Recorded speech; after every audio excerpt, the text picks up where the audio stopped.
Kutanga kwengano ngano mfungwa dzeuya anorota anosvibira kuva iyewo munyaya dzinofadza dzine rwendo nokushinga nokuda kusava munhu anopera anosvibira kuzivikanwa. Mazuva anopfuura nguva ichifamba. Nguva ichifamba vamwe vanozadzikisa zvavanoshuvira, vamwe vanodyara zviito vachimirira kukohwa. Asi vamwe vanorarama mundangariro.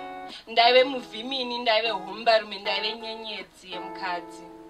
Upenyu ndewekudzidza mazuva achifamba, kurwadziwa nekurwadzisa, kufadza nekufadzwa. Vamwe havo vanoshira kufamba rwendo nokuona nameso zvizhinji.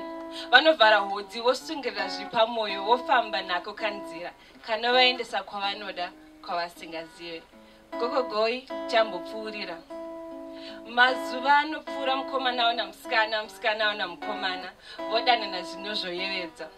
Vovaka musha zvoyevedza. Voshanda namaoko kuti vazadzikise zvose zvinoshirwa nehana. Voita vana vakatsinda zvoyevedzazve.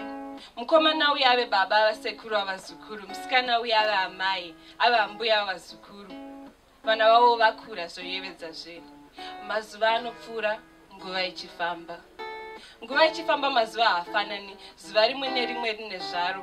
Mamwe mazuva ano mufaro, mamwe ano kusuwa, mamwezve ane zvinoyevedza. Upenyu kurarama kupera indangariro. Zviito zvove nyaya inodzisa vagere pamoto, zviito zvove ndangariro. Nyanduri. Ndidzo nyaya ichisikana chaishivira kuva shiri. Paivepo ndefunde. Mazuva anopfuura asi iye anomaona achipfuura anoshuvira kuva iye womunyaya dzinofadza.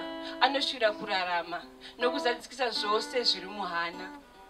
Mazuva anopfuura nguva ichifamba. Ndopatangira ngano.